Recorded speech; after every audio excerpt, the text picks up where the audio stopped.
Assalamualaikum warahmatullahi wabarakatuh. Selamat bertemu kembali di channel YouTube saya, Andi Julhadi Haji Saroyo. Dalam video saya kali ini, saya akan memberikan tips umroh pertama kali. Untuk itu, saksikan terus video saya ini sampai selesai. Nah, tips yang pertama adalah pilihlah agen travel umroh yang tepat. Seperti dalam video saya sebelumnya, yaitu tips memilih agen travel umroh.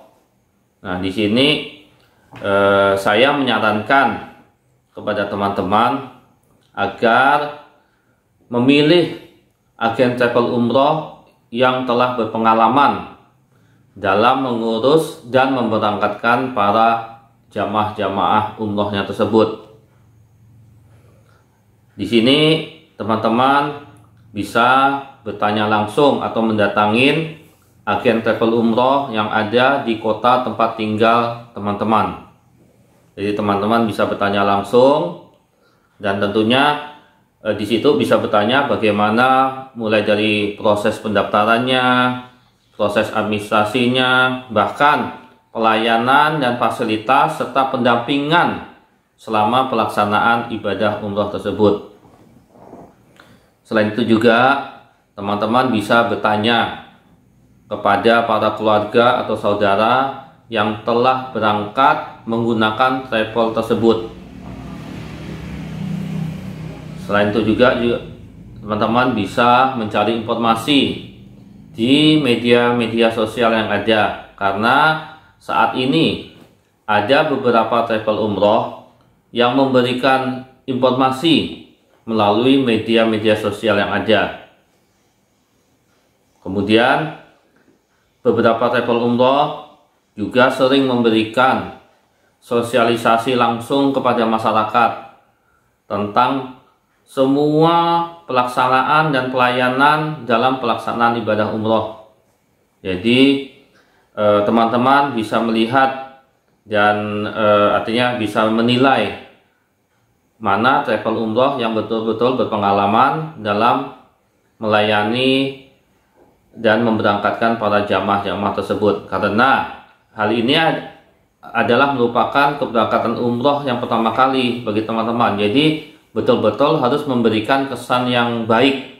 Jangan sampai nanti pada saat teman-teman sudah melaksanakan ibadah umroh, teman-teman merasa tidak nyaman dan boleh dikatakan tidak ingin lagi untuk datang ke tanah suci.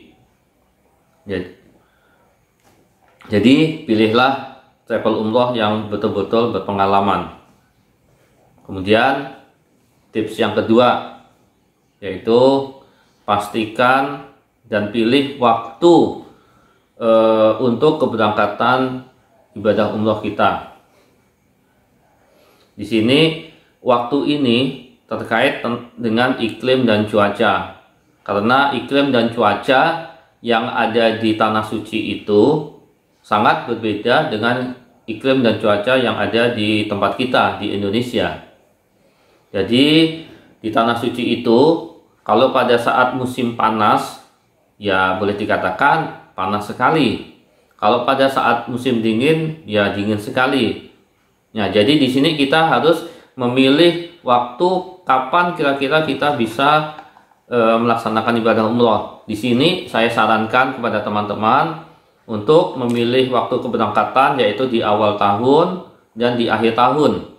Untuk di awal tahun itu di bulan Februari sampai April, kemudian untuk di akhir tahun itu di bulan Oktober November.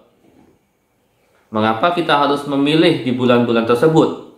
Karena di bulan-bulan tersebut itu cuacanya itu boleh dikatakan tidak terlalu panas dan tidak terlalu dingin. Nah, ini akan sangat membantu pelaksanaan ibadah kita, terutama kepada para jamaah yang telah berusia lanjut dan sepuh-sepuh. Karena boleh dikatakan mayoritas jemaah umroh itu adalah para jamaah yang telah berusia lanjut. Jadi pilihlah waktu-waktu seperti yang telah saya sampaikan tersebut. Nah, untuk tips yang ketiga, nah di sini kita harus mempersiapkan dokumen serta perlengkapan untuk pelaksanaan ibadah umrohnya tersebut. Nah, dokumen di sini kita harus memiliki buku paspor yang kita buat nanti di kantor imigrasi, dan untuk syarat pembuatannya itu kita harus memiliki identitas asli, yaitu kartu tanda penduduk, kartu keluarga, kemudian buku nikah, dan atau akte kelahiran. Jadi semuanya itu harus identitas asli kita. Nah, setelah itu kita membuat kartu kuning dengan sebelumnya kita melakukan suntik meningitis. Nah, setelah paspor dan buku kartu kuning kita sudah selesai dan siap, kemudian kita serahkan kepada pihak agen travel umroh untuk pengurusan visanya, kelengkapan pengurusan visa. Nah, untuk perlengkapan ibadah umrohnya yang harus kita bawa itu di sini ada perlengkapan untuk pelaksanaan ibadah umrohnya dan perlengkapan atau kebutuhan kita secara pribadi. Nah, untuk yang perlengkapan ibadah umrohnya itu di sini bapak-bapaknya mempersiapkan kain ihram, kemudian ibu-ibunya mempersiapkan dan membawa pakaian tertutup kecuali untuk wajah dan telapak tangan. Jadi pakaian tertutup ini sudah termasuk sarung tangan untuk ibadah umrohnya serta kaos kaki tawafnya itu, seperti itu. Nah, untuk keperluan pribadinya itu di sini silakan teman-teman membawa pakaian yang secukupnya. Pakaian ini kita sesuaikan dengan waktu perjalanan kita. Misalnya di sini kita menggunakan paket perjalanan 9 hari, jadi kita bisa menyesuaikan. Tapi di sini saran saya jangan membawa pakaian yang terlalu berlebihan. Jadi karena di sana pun juga nanti kita selama di sana di Madinah atau di Mekah kita bisa berbelanja jika pakaian kita kurang, dan berbelanja juga untuk oleh-oleh. Jadi pakaian di sini untuk ibadah bapak-bapaknya bisa menggunakan baju koko atau gamis, ibu-ibunya menggunakan gamis panjang. Nah, itu bisa langsung digunakan untuk sholat, jadi tidak perlu lagi membawa mukena. Ya, kemudian selain itu juga silakan teman-teman membawa obat-obatan atau vitamin yang biasa diminum. Jadi silahkan dibawa. Nah, artinya nanti jangan sampai di sana itu karena kita biasa minum malah tidak kita bawa, malah akan membuat kita repot. Jadi silahkan semuanya yang memang kebutuhan kita itu semuanya silahkan teman-teman bawa sesuai dengan kebutuhan. Kemudian juga ini karena di sana itu artinya kita perubahan cuaca. Nah, itu biasanya bibir kita ini kan biasanya pecah-pecah.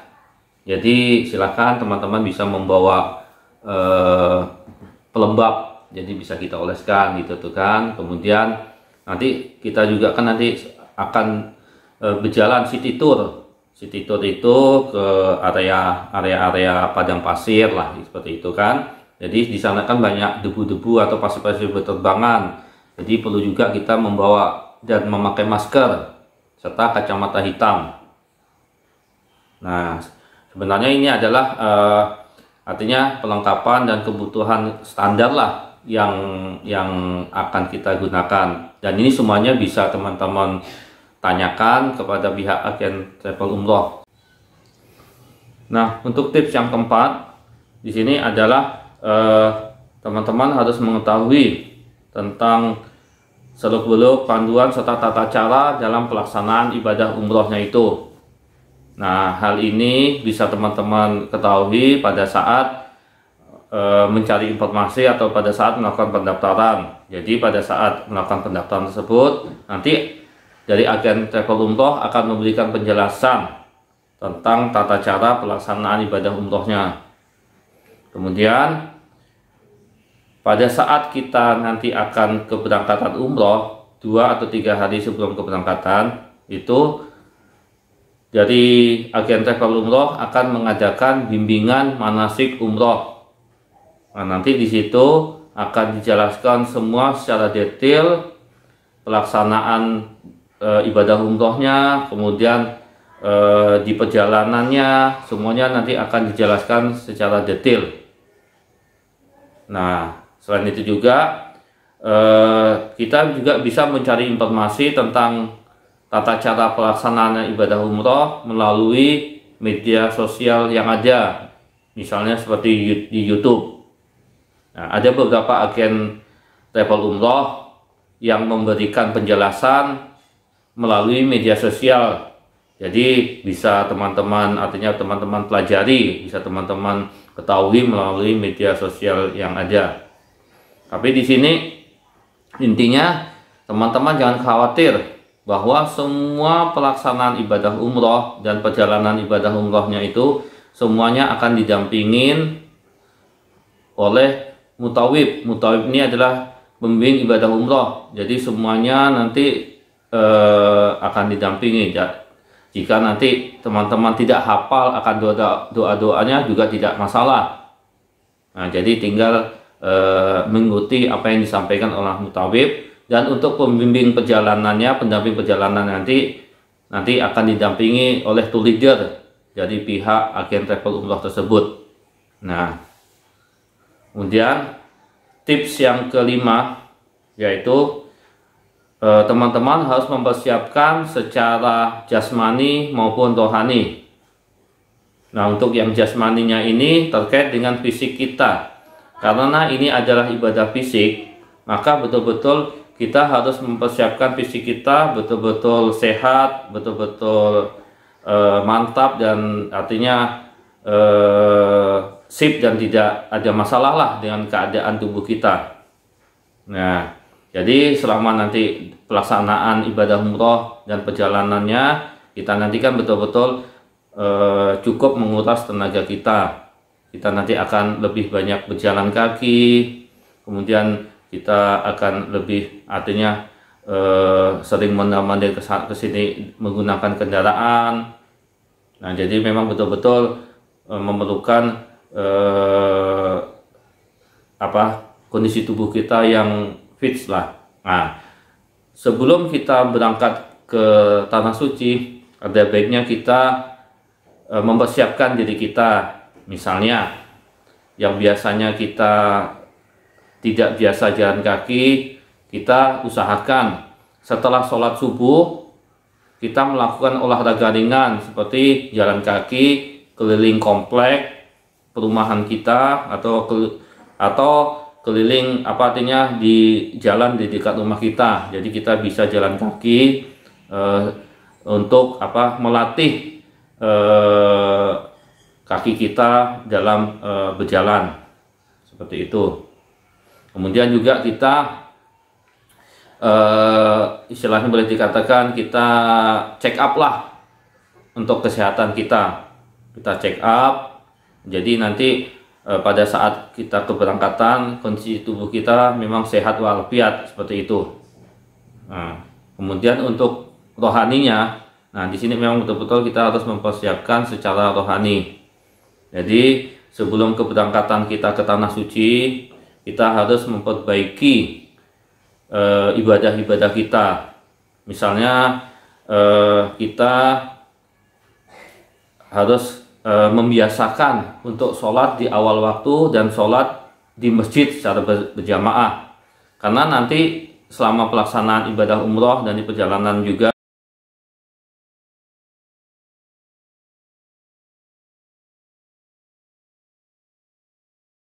sholat di awal waktu. Nah, untuk di Masjid Nabawi maupun di Masjidil Haram, nanti biasanya 1 jam sebelum waktu sholat itu kita sudah ada di dalam masjid. Kalau kita memang ingin sholat di dalam masjid, jadi pada saat kita masih ada di rumah, membiasakan kita untuk sholat di awal waktu dan sholat berjamaah di masjid. Nah, selain itu juga kita memperbanyak sholat-sholat sunnah kita seperti tahajud, duha, dan sholat tobat. Dan juga kita memperbaiki hubungan kita silaturahmi kepada orang tua, kepada keluarga kita, kepada saudara kita dan tetangga kita. Kita minta maaf lah dan minta didoakan supaya perjalanan ibadah umroh kita ke tanah suci semuanya berjalan dengan lancar, seperti itu. Nah, jadi intinya kita betul-betul harus mempersiapkan secara fisik, secara jasmani maupun rohani, seperti itu. Insya Allah agar perjalanan ibadah kita bisa berjalan dengan lancar. Nah, di sini juga saya sampaikan kepada teman-teman, kepada para jamaah yang menggunakan kursi roda. Jadi silahkan teman-teman yang memang menggunakan kursi roda silahkan untuk dibawa. Nah, tapi dengan syarat nanti didampingin oleh salah seorang anggota keluarga dan kondisi fisik artinya dalam keadaan sehat walafiat. Jadi walaupun menggunakan kursi roda masih tetap bisa kita ikut melaksanakan ibadah umroh. Nah, seperti itu. Nah, nanti terkait tentang penggunaan kursi roda ini nanti semuanya bisa teman-teman tanyakan kepada pihak agen travel umroh tersebut. Nah, teman-teman, sampai di sinilah yang bisa saya sampaikan. Mohon maaf jika dalam penyampaian tentang tips umroh pertama ini masih terdapat kekurangan dalam hal penyampaian. Semoga apa yang saya sampaikan ini bisa memberikan manfaat bagi kita semua. Bisa memberikan manfaat dan saya mengucapkan terima kasih atas perhatiannya. Nah, teman-teman semua, agar semakin berkembangnya channel YouTube saya ini dan bisa memberikan manfaat bagi kita semua, silahkan teman-teman untuk menekan tombol subscribe, kemudian silahkan di like, komen, dan di share, serta tekan tombol lonceng notifikasinya. Nah, semuanya itu gratis. Jadi silahkan teman-teman ikut mendukung channel YouTube saya. Terima kasih atas perhatiannya. Wabillahi taufiq wal hidayah. Wassalamualaikum warahmatullahi wabarakatuh. Salam cinta Baitullah. Allahu Akbar.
seperti itu.